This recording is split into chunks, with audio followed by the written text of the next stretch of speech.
Hi everyone, thank you for taking time out of your Saturday to be here to join us. This is the 7th out of our 10th workshop and the Our Climate, Our Future library series that we have been working to put together alongside the library team. And today's topic is going to be about Zero Waste San Diego. So just a little overview about how today's flow is going to be. Marisa will start off with Climate Action 101, and then Emily will kick it off with Environmental Service Department portion and explain all the work they do. And then I'll be going briefly over the Food System Alliance slides. Those slides were originally from a previous guest we had at the first Zero Waste session, Consuelo Martinez, who was the policy director for that organization. And then we'll close it off with an interactive engagement. Thanks, Melissa. All right, so just as a little primer, greenhouse gases, or GHG emissions, are gases in the Earth's atmosphere that trap heat and cause the entire planet to warm gradually. This warming disrupts the weather patterns that we're accustomed to, and they increase our risk for extreme weather events such as heat waves, droughts, and flooding. We're already experiencing these extreme weather events today, and they will occur with greater intensity and frequency if we don't do anything to change course. So climate action works toward reducing the amount of greenhouse gases that we produce, which will improve our overall quality of life. The city of San Diego has adopted the goal of reaching net zero greenhouse gas emissions by the year 2035, which means that we want to get to the point where we're balancing the amount of GHG that we release into the world by the amount of GHG that's absorbed by things like trees or wetlands or other technological means. Now, it's important to understand here that there is no way that things like trees or plants or anything like that have the capacity to absorb all of the GHG emissions we're putting out. So we actually have to work hard to reduce that amount year over year in order to succeed here. So this graph shows the amount of greenhouse gases released into the atmosphere by human activity in San Diego every year. These dots over there show where we have been from 2015 to today. And then what you're seeing, the dotted black line up here, is what GHG emissions will look like up through the year 2050 if we don't do anything at all. This blue wedge here shows the reductions that we are hoping to see as a result of federal and state actions going forward.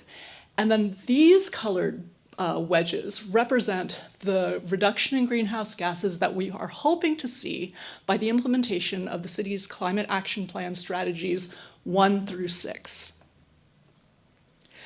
So this slide lists our Climate Action Plan's 6 strategies. Each strategy deals with a separate type of greenhouse gas emissions. So for example, strategy 1 aims to reduce greenhouse gas emissions produced in buildings by natural gas appliance use. Strategy 3 aims to reduce GHG produced by transportation, so driving gasoline-powered vehicles around the city and other sorts of activities, and so forth. Today, we are going to go into depth into strategy 4, which aims to reduce emissions generated by waste and waste management. So I'm going to take a moment here to briefly discuss climate equity and why it's important in the context of the city's climate action plan. The city acknowledges that historically, people of color here in San Diego have not had equal access to resources and opportunities.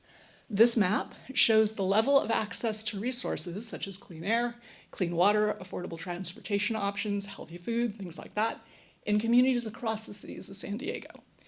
You can see which communities, the ones in lighter and darker blue, have less access to those resources compared to the other communities in green on the map. Today, these marginalized communities are the first to suffer the early effects of climate change, such as heat waves and poor air quality. So this is on the city's website, and it's showing you where resources and opportunities are distributed across the city. We would like to change the distribution of this map, and so you don't have people who are less able to access resources compared to people who are more able to access resources. We would like that to be an equal distribution across the city of San Diego. And without visualizing it, without knowing which communities don't have that equal access, we can't do anything to act. So developing that information in the first place was an important first step. So the city wants to address these inequities by focusing resources such that everybody fairly shares the benefits and burdens from climate solutions, as in this graphic. So helping people equally means that you provide the exact same resources to everybody, which doesn't necessarily get us to the goal of giving everybody the same access to opportunity, right? But if we distribute resources in an equitable way, that means that everybody has an equal shot at opportunities, and that's what the city is trying to pivot to. So instead of treating everybody equally, we want to treat people equitably. So how are we doing that? These are the steps that the city is taking to reach that goal. First of all, we developed the Climate Equity Index, which was a first-in-kind tool to measure climate equity citywide. We formed the Climate Equity Working Group, which was a group of community organizations, is still a group of community organizations that focus on environmental justice or they serve a community of concern. And we engage in community engagement regularly. So we want to make sure that the voices from our communities of concern are included in the decision-making process, because it is not necessarily the case that everyone's experiences are the same, and unless you're hearing from people who are impacted already, you don't necessarily know the sorts of burdens or challenges they're working with. And then lastly, we actually devoted a climate equity fund, so we're setting aside money every year in the city budget to spend on improvement projects in community of concern that actually get us to our climate change goals or our climate action goals. This year, we have roughly $8 million to distribute for projects like that, and our department has actually just put together a package of recommendations for projects that should get that funding going forward in fiscal year 24. So now I'm going to hand this over to, if you're interested in this kind of work, please contact us after this presentation or get in touch with the city. We're always glad to work with people who are interested in climate equity and can represent communities that may not have voices in our government normally, so please pass the word along and get people to get involved. So now I'm going to hand this over to Emily from the Environmental Services Department, who's going to talk us through our strategy for. So my name is Emily Cregan. I work for the City of San Diego Environmental Services Department. Thank you so much for being here today. So just to let you know kind of the work that we do, we provide citywide collection. We provide collection for trash, recycling, and organic waste, which includes mainly food waste, or food scraps is the term we like to use, landscape material, and food soiled paper, those three. Just keep that in mind for later on in the presentation today. For nearly 300,000 homes. We manage various facilities. This includes the Miramar landfill, the greenery, which we'll get into in just a minute here, Household Hazardous Waste Drop-Off Center, which, for your information, is on Convoy Street, just north of Highway 52, and you do need to make an appointment to be able to use that facility. Open on Saturdays. We also provide, such as what we're doing today, education and outreach. That includes presentations, community events, workshops, and we provide, of course, customer service. So we are here to help you with any questions or concerns, as always. So our current initiatives, and my big passion too, is the citywide organic waste recycling program. We are currently rolling this out, meaning we are rolling out the green bin here to collect food scraps, landscape material, and what we call food soiled paper. So food soiled paper includes things like paper towels, coffee filters, and napkins. We actually assemble and deliver on site, so at residences. We're actually doing it in real time. And then it's our main role, or my main role as a recycling specialist, to offer education and outreach during this rollout. So a lot of folks haven't actually recycled organic waste, right, in the past, and so this is a brand new practice for them. So we educate what is organic waste, what do you put into the green bin, and then why do you put it into the green bin. A lot of folks don't know the connection between climate change and organic waste, so that's something that we talk about in the field as well. So we are developing a new organics processing facility we call OPF, which I'll get into in just a minute here. Another thing that we're working on currently is what we call the Single-Use Plastic Reduction Ordinance. We also focus, of course, on zero waste education and outreach, and then leading with equity, as was just discussed as well. Okay, so here are some numbers for the numbers people out there. So current collection day, so if your trash is being picked up on a Wednesday, we will be delivering during the months of January to February. And then here are the total number of green bins that we are delivering per collection day.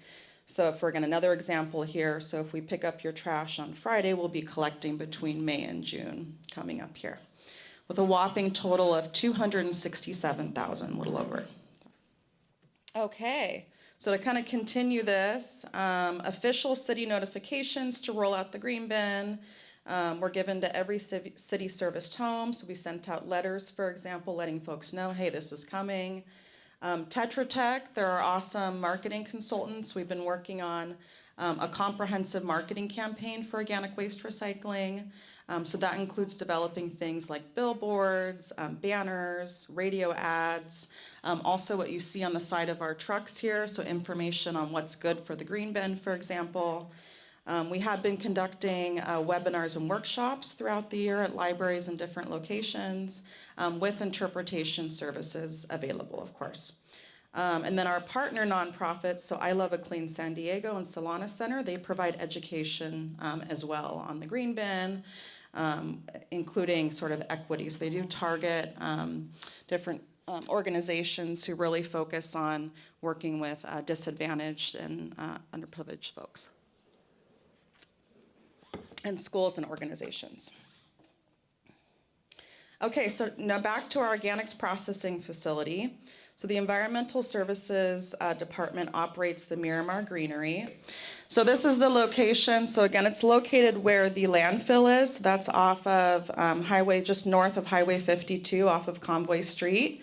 And we do process large volumes of food waste, landscape material, and we turn that material into compost and mulch.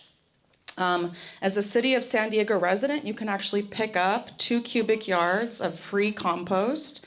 And a cubic yard is about the size of, a little bit smaller than this, but about the size of this table, about the size of a large bathtub full of material. So that's 1 cubic yard of material. So you can pick up 2 cubic yards with your proof of ID at the Miramar Greenery. Of both compost and then 4-inch mulch. And we have more information here. We have a little flyer on how to use compost, how to use mulch, and then where to get it at the Miramar Greenery. There it is. Thank you. Yes? Can we pick up less than that? No, just kidding. Yes, you can. And we do recommend, if you have a car, for example, and you don't have a truck like myself, I have a car and not a truck, it is all offered in bulk. So we do recommend that you use, like a tarp in the back of your car, and maybe bring a shovel as well, and then you can load yourself as much as you want.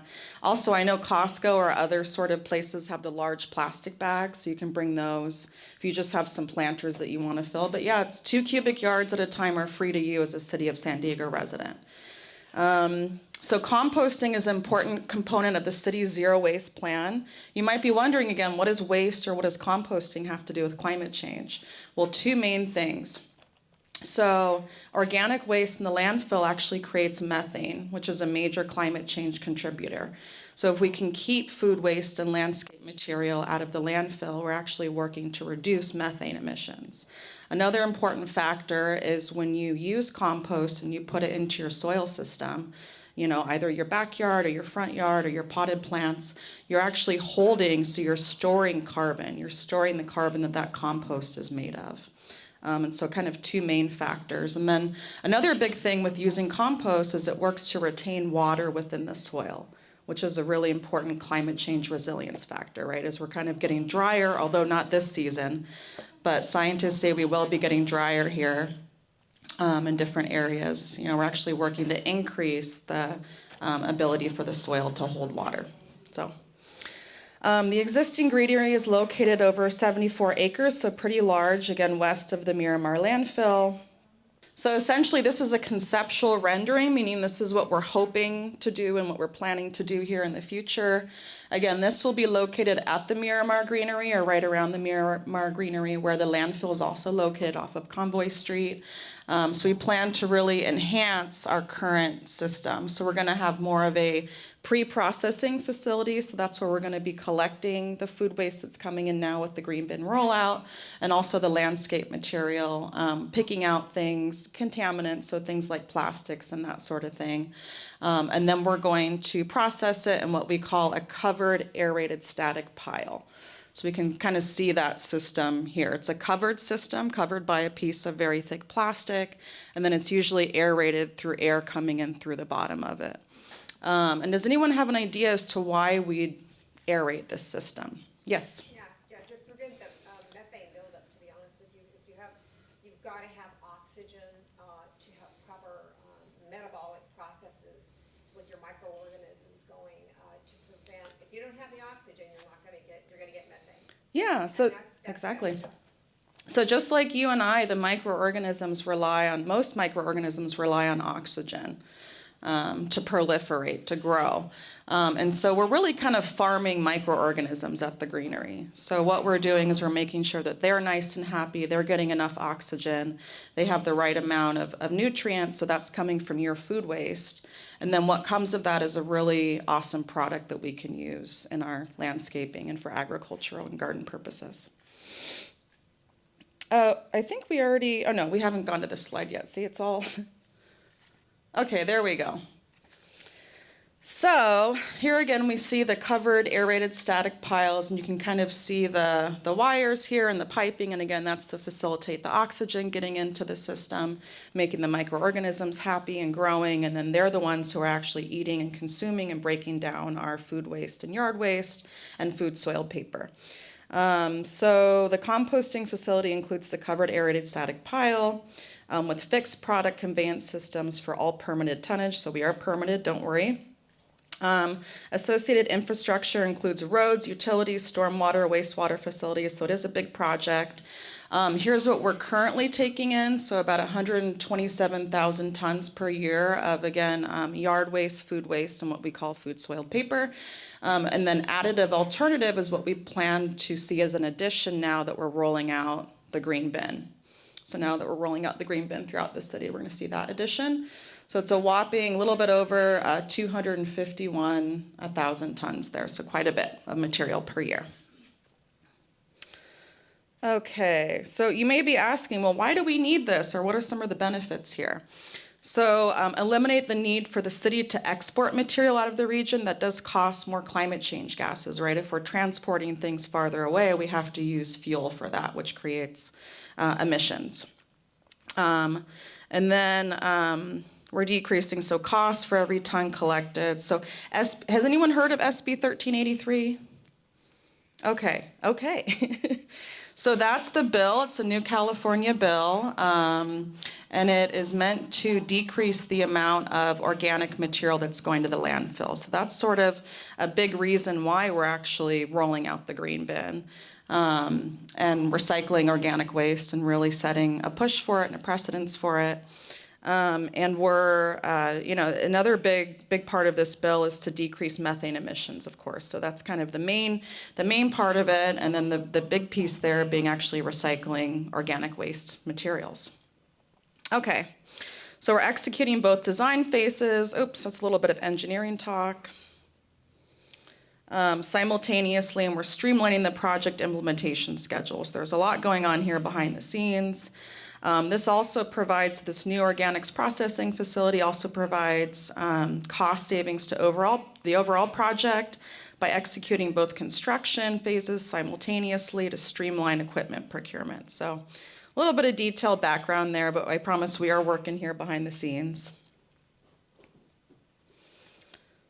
Okay, so now jumping to a slightly different topic, although very important here. It's our single-use plastic reduction ordinance. The goal here being to reduce the amount of single-use plastics. And we can see some pictures, examples here of what that means. A single-use plastic is straw here, forks, and then what we know of is styrofoam, or polystyrene is kind of a more technical term that we use as well. So in polystyrene food service ware that are given out by food service businesses. The effective date is here, so April 2023.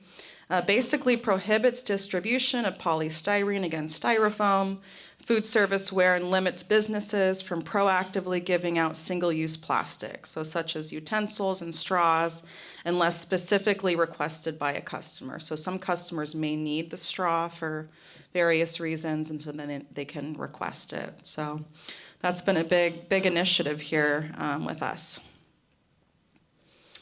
Okay, so just a bit of background here. So we do provide quite a bit of education. As I mentioned, our nonprofit stakeholders, so I Love a Clean San Diego and Solana Center, they also provide a lot of education, not only on the green bin, but also recycling in general and zero waste as well. The goal here is to provide zero waste education and outreach to the city of San Diego public. So whereas, youth may not get as much of this education in their kind of standard K through 12 education, we do provide that in various ways, at events, and at schools, presentations, etc. Okay, a little bit more about this. We do educate quite a bit. We provide tours of the Miramar landfill and the greenery. Again, both are located off of Convoy. Recycling buyback center, so we do have a recycling center, and then the household hazardous waste facility, and that's all located right where the landfill is off of Convoy. We do public-facing booth events, so we're actually coordinate events, and then we talk to the public directly. We provide webinars and workshops. We do commercial multifamily door-to-door outreach. You can kind of see the image here. We do recycling and organic waste education and multilingual interpretation. We promote edible food recovery options to food generating businesses. That's actually another part of Senate Bill 1383, is really looking at what food can we not send to be composted or send to the landfill, but we can use for human consumption. So we're working on that as well.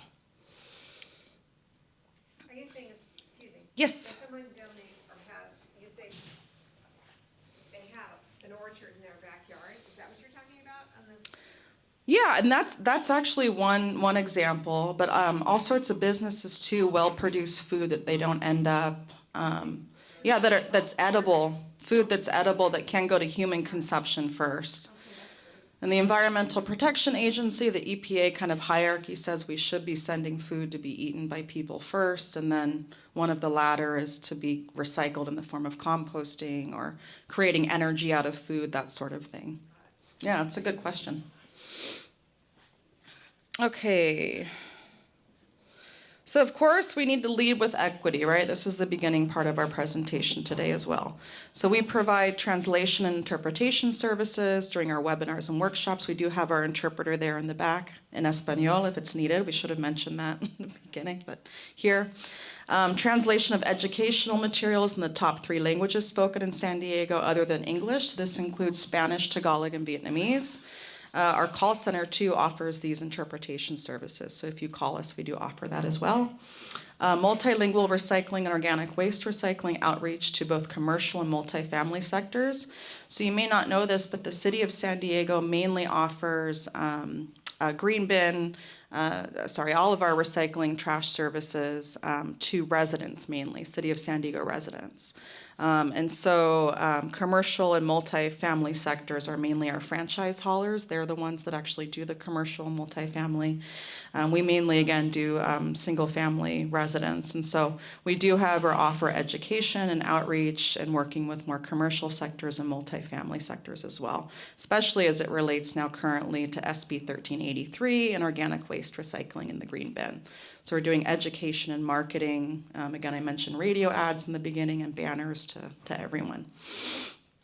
Additional outreach efforts to zip codes identified by the Climate Equity Index as underserved or having lower access to information.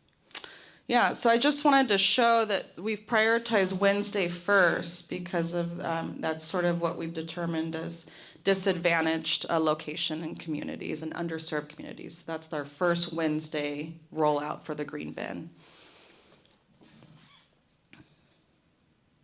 It's my luck I haven't given a public presentation in about 4 years because of COVID, and I'm having all the fun. Okay.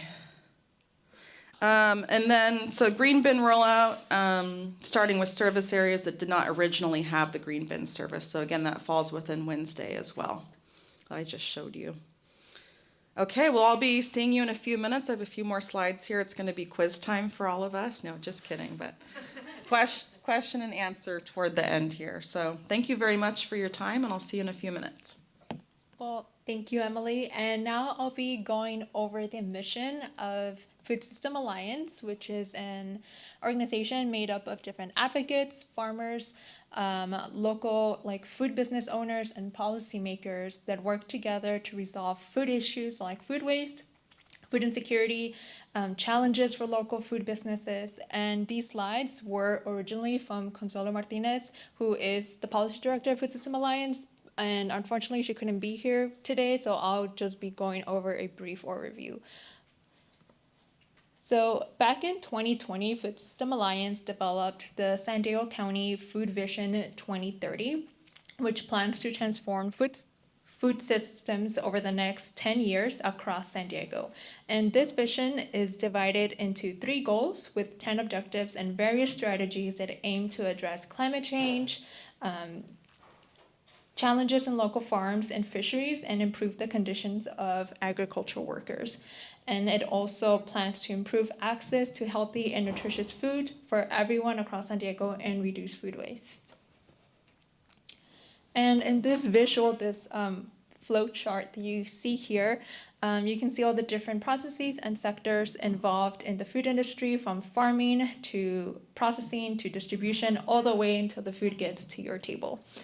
And so for Food System Alliance has really been working to address all parts of the industry shown to make sure that challenges in all of these 15 steps are addressed, such as everyone working in these sectors has a livable wage, improving community food environments and trying to have more community gardens and especially underserved communities, and working on food waste prevention and promoting food donation programs, especially around restaurants and grocery stores, to avoid food waste.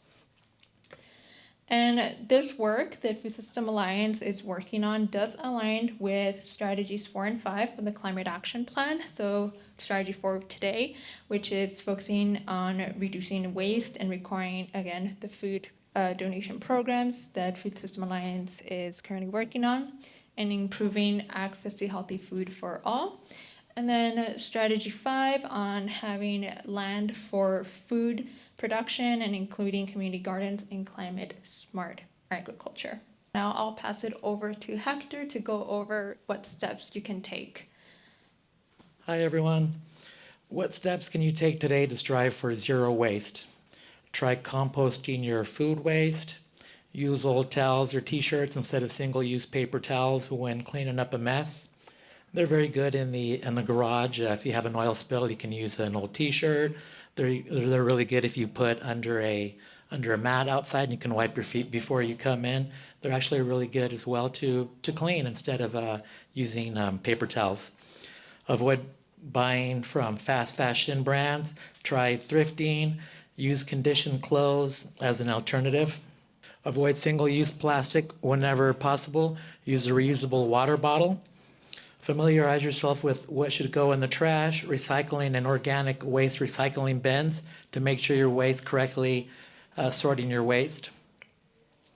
As well as you see in the picture, you have the recycling can as well as the trash can, and you'll see those out in the city streets. You can also go to the Environmental Services website, and they have some useful information on what can go on some of those, what can go on these, as well as the compost bins. And I'll go ahead and pass this over to Emily. So it's the quiz time. Okay, audience engagement question. So the new mandatory California climate change law, also known as Senate Bill 1383, that requires everyone to recycle organic materials, and we'll just say A, B, C, or D here, and let's go through all of them and then feel free to shout it out.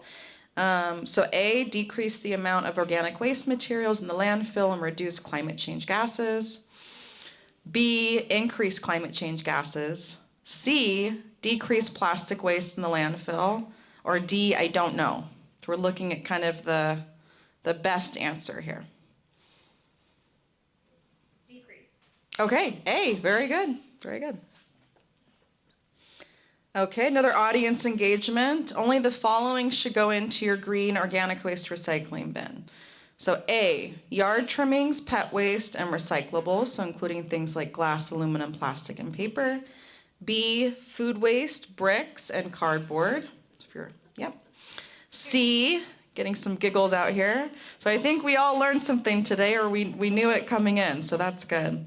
Yard trimmings, food soiled paper, and food scraps. Okay, awesome, awesome.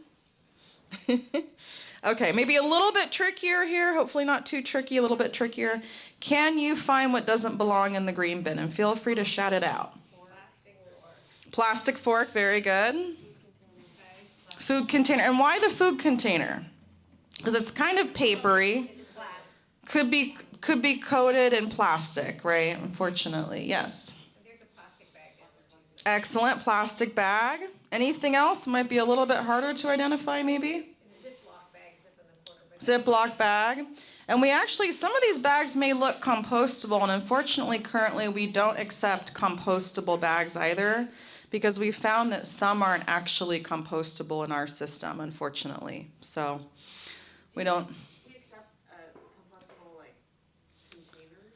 We are not actually, unfortunately. Yeah, because again, some companies, may say it's compostable, and then it's not technically compostable. So for now, we just have to say no compostable ware or compostable bags. Yeah, good question.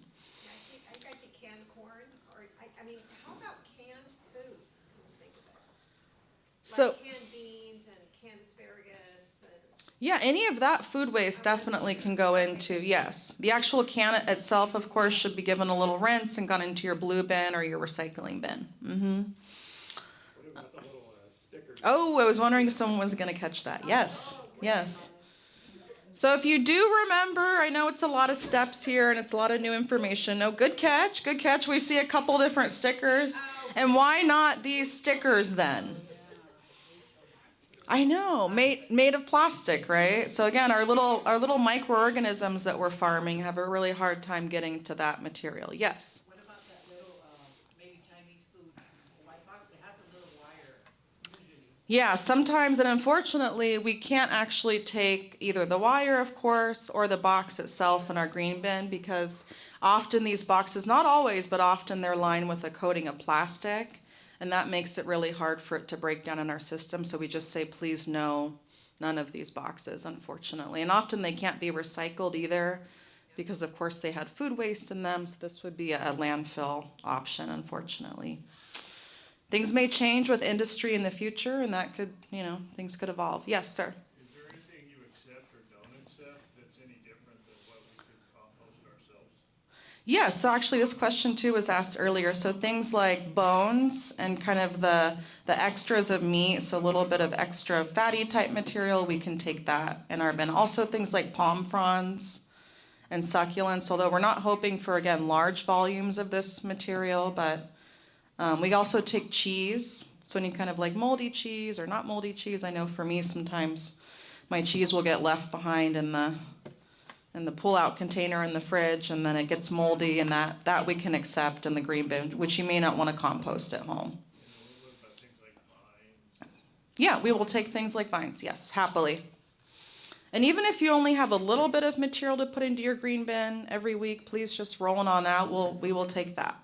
Even if it's one banana peel or a little bit of coffee grounds. Yes. So let's see how we did. I think we got everything. So we see the packaging materials here on the top right. We see bottom right plastic bags, and the left takeout box, most likely plastic lined. In some cases not, but again, we have to kind of say no to all for that reason. Stickers on fruits and vegetables. Yes, if you could remember to remove them, that's great. But we just want to get folks participating is kind of the big message. So. Oh. Yes.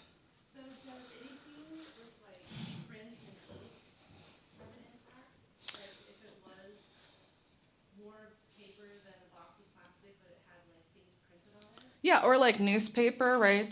So we actually do accept that material. Yeah. Luckily, our systems get really hot. Again, I was mentioning earlier, maybe 160 degrees Fahrenheit or so. So that material will get broken down as well. It's a good question.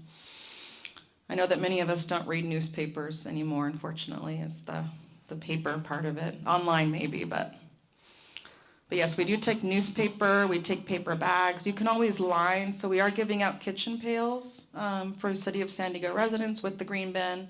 You can line that kitchen pail with either newspaper or paper bag. So we are accepting paper bag, newspaper, also paper towels.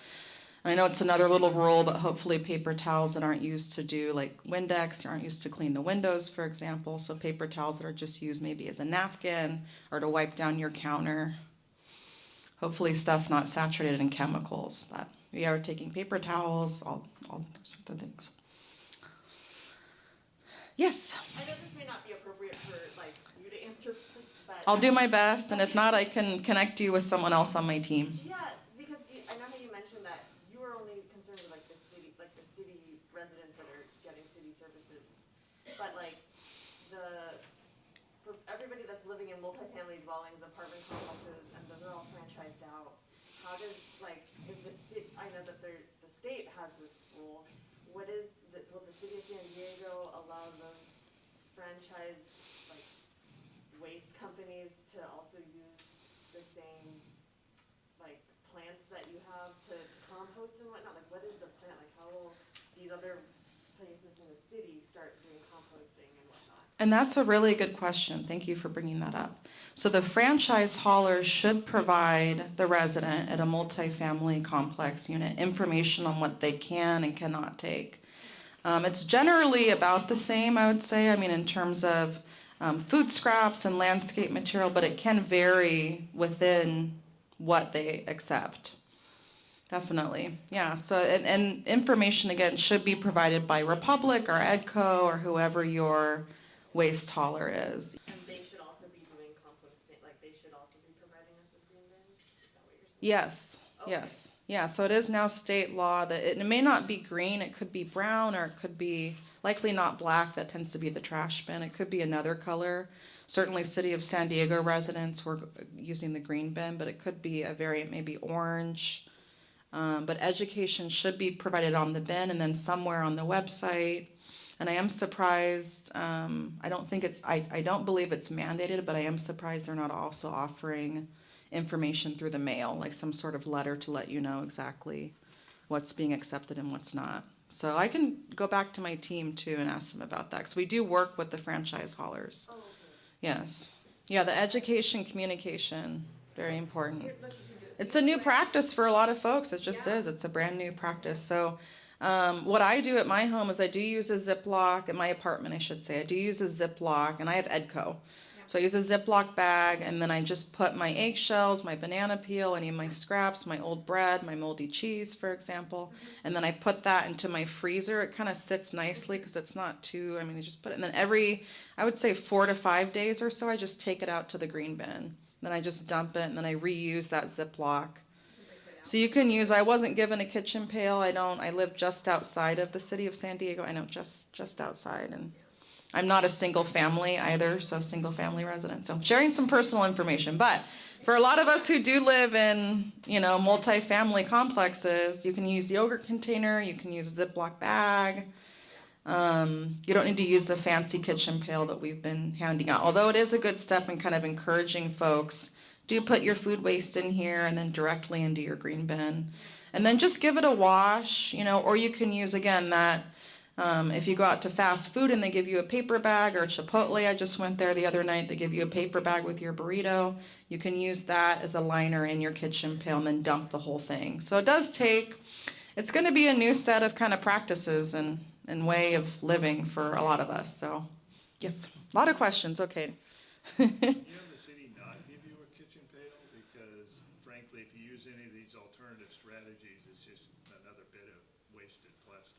That's true. That's true. We don't have a process that I know of to say, please don't deliver. So you can always give it as a Christmas gift to someone, or to encourage them to recycle. It's sort of it's not a necessity, you're right, but it was sort of our way of, she mentioned using a compostable bag, and one that's truly compostable, which is a great idea. I think this was our simple way to say, and likely this kitchen container will not last a lifetime, right? We're guessing, but it's kind of to get folks going on the right path, to say, hey, this is a brand new process to put your banana peel in this bin, to put your coffee grounds. And so in the future, folks we'll hopefully recycle that bin if it ends up breaking or just degrading over time, and then using maybe something else like a yogurt container. What about clothes, socks, old clothing? Does that go in the trash? That's a really good question. Unfortunately, we do recommend that if the clothes are usable, if you could take them to Goodwill or another location that can be reused, because a lot of clothing, and this is something my mom talks about, she loves all cotton clothing, and they're really hard to find. So certainly if it was all cotton, 100% cotton, that came from a plant, so that can be composted. It might be a little bit more durable and kind of hard to compost.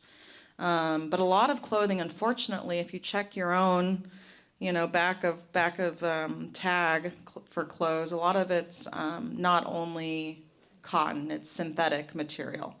And that makes it much harder to break down. So 50 years ago, I think we would have said, yes, we'll take, because most, a lot of clothes were made of 100% cotton. But nowadays, unfortunately, a lot of clothes are blended and then hard to break down. So recommend going with a secondhand store first if you have clothing you want to get rid of, and not landfill if possible. What I do with mine is I just save everything in one bag, and then I'll go like once a year and drop it off at a reuse store. So it's a really good question though. But recycling's really evolving, I would say. I mean, and we're always trying to improve, and we as the city, we're trying always to improve. So it's, hopefully we can come up with different strategies in the future. That's my hope. Yeah. This is why we have plenty of time, and I'm happy to answer it. So if we're lucky enough to have a green bin already, but Yes. the city has not rolled their program out to our neighborhood yet, are we allowed to compost yet, or put our organics into that green bin, or should we wait until the official rollout? That's a really good question. I'm trying to think back here. Like, we'd be collected on a day where you're not expecting to see that Right. material, right? Can we connect over email on that? Because I would like to say yes, but I'm afraid that's maybe not the correct. Yeah, I'm thinking back now on, we did have that question a while ago. My inclination is to say start now if you do have a green container, because some folks some single family residents within the city of San Diego already have a green container. Many do not, but some do. So I think your question is, can we start putting food waste? My inclination is to say yes, but I would like to get a Yeah. 'Cause you might not be confirmation on ready that. for it on those dates, right? So. Yeah, it's a good question. And you can always start at home too if you have. That's something we've been encouraging. You can start now. So Curious, Yeah. does the city Hello. make any revenue off the composted stuff? Like, is it some of the cost offset at all? we do a little bit with. We do sell some. That's a good question. We do sell some products at the greenery. So again, we do give a lot away as well. So it's 2 free cubic yards for City of San Diego residents. You can pick up compost or a 4-inch mulch. And we do make, I think, some money, probably not, in terms of selling products. So we sell, for example, colored mulches. We have those that we dye with all natural dye, and we sell that material. We have compost that we sell. So if you're not a City of San Diego, resident, we do have that for sale as well. In addition to, so we have mulch. We have sort of a yard trimming type material that we sell. Of course, compost that we sell. So again, for businesses, for landscaping businesses, or for folks who can't show us their ID that they're a resident, then we do have products for sale as well at the greenery at very competitive prices, I must say. Yes. Yeah. No, it's okay. I was told too by Julie, she's our program manager that she got a lot of questions afterwards. So I'm happy to. I just hope I can adequately answer all of them. So what do we do with our old green, bins that we got, the round ones? Yes, so we're not. This is. Recycling those? Yes, this is another great question. So actually, some folks have been putting out containers they might have bought from Lowe's or from Home Depot, for example, to collect their yard waste. And we do recommend either you use those containers for another purpose, or you can recycle them. You can put them inside your blue bin, and then we'll recycle them.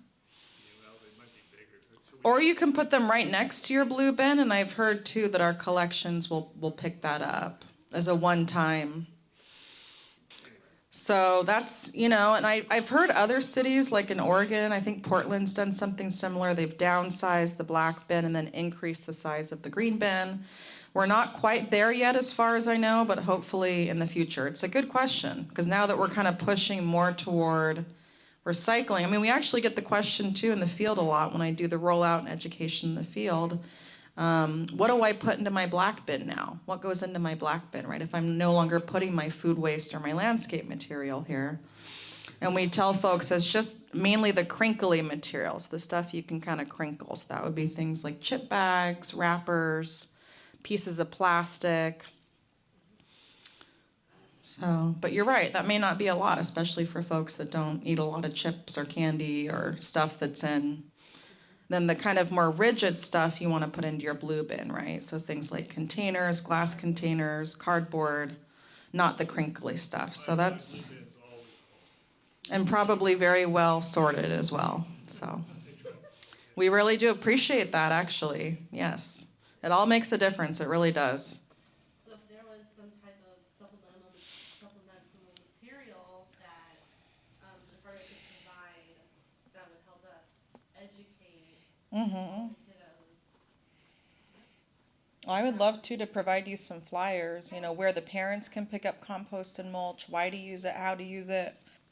Or Yeah. you could just provide like a PDF that we could use with the material that we would already have. Like sort of like a toolkit for you. Okay. Yeah, and we've actually been, as part of, I know I mentioned our marketing plan with Senate Bill 1383 and the green bin and organic waste, we've included, we've developed a toolkit.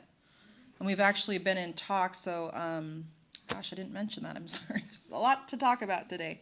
And this toolkit includes things like sample social media posts, images that we've now taken of people using the green bin, what to put into the green bin, for example, and then the finished product as well. So we have video clips at the greenery and that sort of thing. I really appreciate this, because one thing on kind of something that we've talked about is developing a toolkit specifically for schools and to really target, like you said, elementary, middle school, high school. Because they could play a big role in actually helping us get to much higher rates of recycling within our city. And we're only able to do a little bit of education at this point. So if we're kind of harnessing the teachers like you to actually help us. And we're already doing it. Yeah, you're already doing it, and we're going to give you some really important, and especially how it ties into climate change, right? So maybe providing a little bit of information there. I know we do have, I thought we had some coloring books, right? Oh no, they're back there. So we have those that talk about climate change, right? And I think there's a couple pages about waste and what waste has to do with climate change, but it's really important information that the kids are maybe not getting in their everyday classroom education, so. Put all these notes here because it's something that I talked about with Julie, who's my program manager, and then it's just, we've all been, very busy with the green bin rollouts. Maybe we can now that I heard it from a couple folks, I can say, hey, the public is saying this could be really good, so. I'll send you a copy of the assignment sheet as well. Oh, thank you. And then I can get the toolkit out to folks, and I want to get these couple other questions answered, so maybe I'll just go back and then bulk email everybody. Yes. What about having an app where you just upload a photo and you classify where everything should go, recycling or trash or green or whatever it is? You all need to apply to work for environmental services. That's a really good idea. What's that? I'm even thinking in the future we can maybe work with like a college class, SDSU, maybe they can help us, right? Maybe as a part of their class, they could come up with this, help us develop kind of the technology here. Yeah, it's a great idea, because you're right, where's the feedback mechanism, and it sounds like you haven't been getting a lot over the years from the city saying, hey, this is where you are, and so we appreciate it. I appreciate it. Thank you. Well, thank you to the city and everyone else, the library. Thank you so much.